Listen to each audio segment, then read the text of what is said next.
और इस वक्त लखनऊ से हमारे ब्यूरो चीफ वीरेश पांडे हमारे साथ बने हुए, उनके पास चलेंगे, लेकिन उससे पहले मैं आपको बता दूं कि ओम प्रकाश राजभर की चुप्पी इस वक्त शोर मचा रही है। जी हां, वो बिना कुछ कहे चर्चा में है। आखिर इस खामोशी के पीछे क्या छिपा हो सकता है, मैं आपको एक एक कर बताता हूं। राजभर की चुप्पी एक रणनीति का हिस्सा है। कैसे, जरा इसको समझिए। चर्चा के बाजार को गर्म रखना चाहते ओम प्रकाश राजभर, नए सिरे से अपनी सियासी वजन तौलना चाहते हैं। अखिलेश यादव को लेकर जो कहा उस पर कायम है। अखिलेश यादव की काबिलियत पर सवाल खड़े किए थे, चुनाव दर चुनाव सपा की हार की याद दिलाई थी। राजभर समझते थे नतीजा अखिलेश की नाराजगी होगी।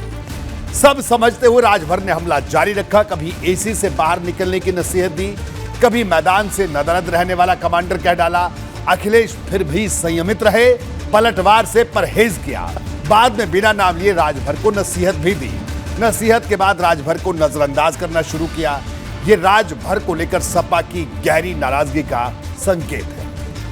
देखिए, पिछले साल अक्टूबर में जब ओम प्रकाश राजभर ने सपा के साथ गठबंधन का फैसला किया, उसके ठीक पहले उन्होंने भाजपा के साथ जाने के संकेत दिए थे, लेकिन अचानक सपा से हाथ मिला लिया था। तब भी अखिलेश यादव को राजभर के तेवर का अंदाजा था, लेकिन विधानसभा चुनाव में पूर्वांचल की चुनावी रणनीति के लिहाज से राजभर सपा के लिए बेहद उपयोगी थे। इसलिए अखिलेश ने राजभर के चुभने वाले बयानों को हमेशा नजरअंदाज किया। लेकिन आजमगढ़ उपचुनाव की हार को लेकर राजभर ने इतनी बार अखिलेश यादव पर निशाना साधा कि उनकी नाराजगी बढ़ती गई।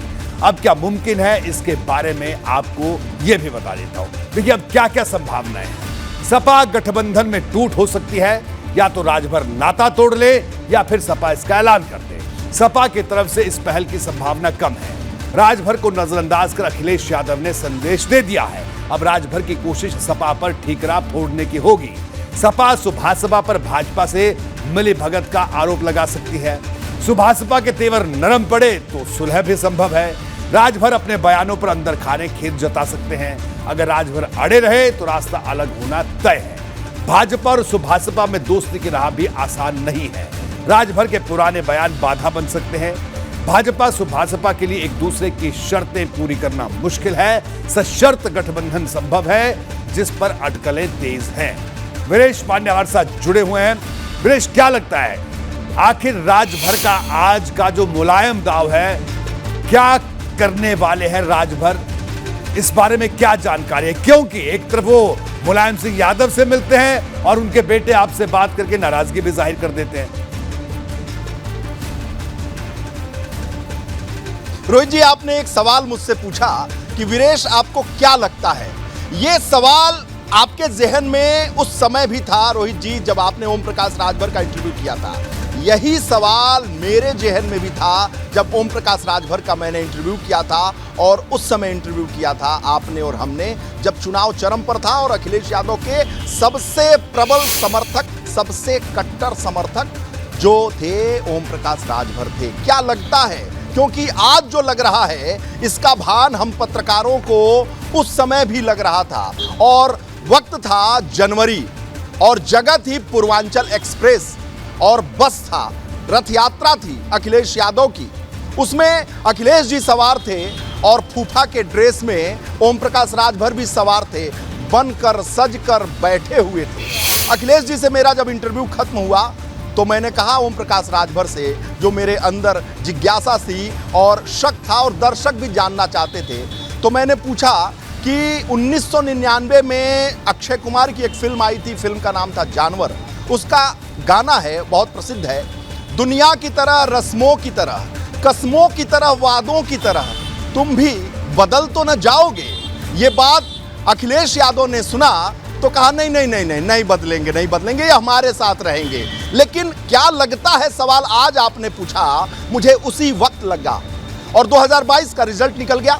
अब देखिए रोहित जी, इल्हाम हो चुका है, इस बात का आभास हो चुका है ओम प्रकाश राजभर को कि अखिलेश यादव के साथ चलकर 2024 के चुनाव में उन्हें कुछ नहीं मिलने वाला है। 2024 में वो बसपा की बात करने लगे, अलग गठबंधन की बात करने लगे, भाजपा में जाने की बात होने लगी, लोगों से संपर्क शुरू हो गया, उनका मिलना जुलना, टेलीफोनिक वार्ता शुरू हो गई। क्योंकि उन्हें इल्हाम हो गया। और एक और महत्वपूर्ण बात है, अखिलेश यादव अपने गठबंधन के किसी भी शख्स के खिलाफ कभी कुछ नहीं बोलते हैं। याद करिए 2019 में बसपा से गठबंधन था, रिजल्ट निकला, मायावती ने खूब गर्जी बरसी बोली। आज तक अखिलेश यादव ने मायावती पर कोई कटाक्ष नहीं किया। हाँ, उनके सेकेंड लेयर के लोग कुछ बोल देते हैं। आपने देखा ओम प्रकाश राजभर एसी और कंडीशनर और कूलर सब कुछ कह रहे हैं, कभी नहीं बोला। उदयवीर सिंह ने बोला है हमारे संवाददाता अनवर शुक्ला से। महत्वपूर्ण बात बता रहा हूं, बहुत ही महत्वपूर्ण पार्टी के अंदर की बात बता रहा हूं। उदयवीर सिंह भी जवानी गैंग और भैया पर जवानी लुटाने वाले गैंग के, कथित गैंग के सदस्य हैं, लेकिन वो ज्यादा मैच्योर हैं और वो कोई भी ऐसा काम नहीं करते हैं, कोई स्टेटमेंट ऐसा नहीं देते हैं जो बिना अखिलेश यादव की मर्जी के होगा।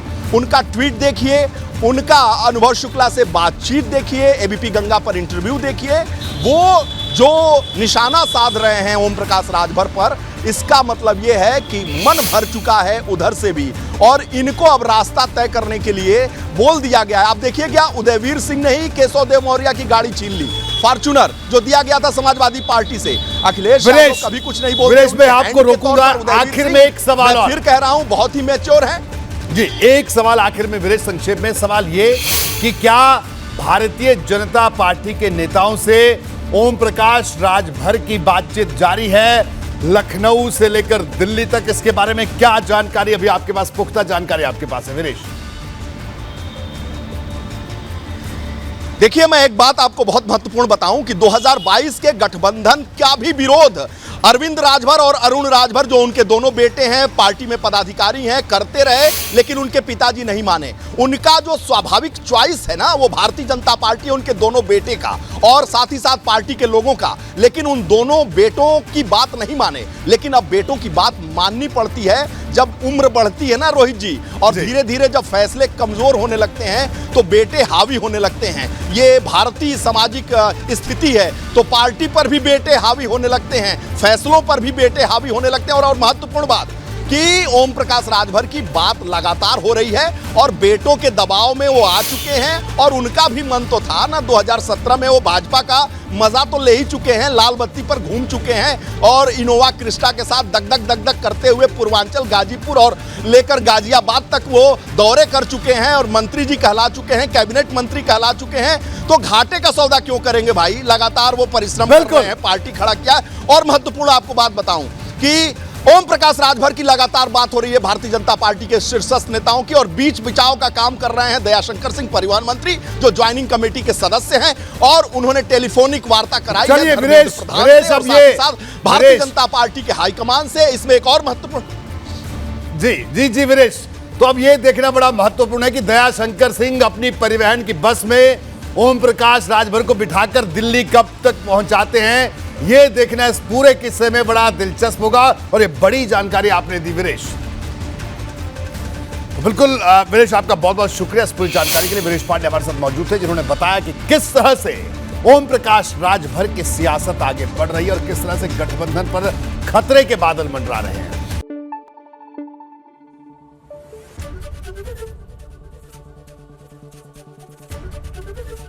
एबीपी गंगा, खबर आपकी, जुबान आपकी।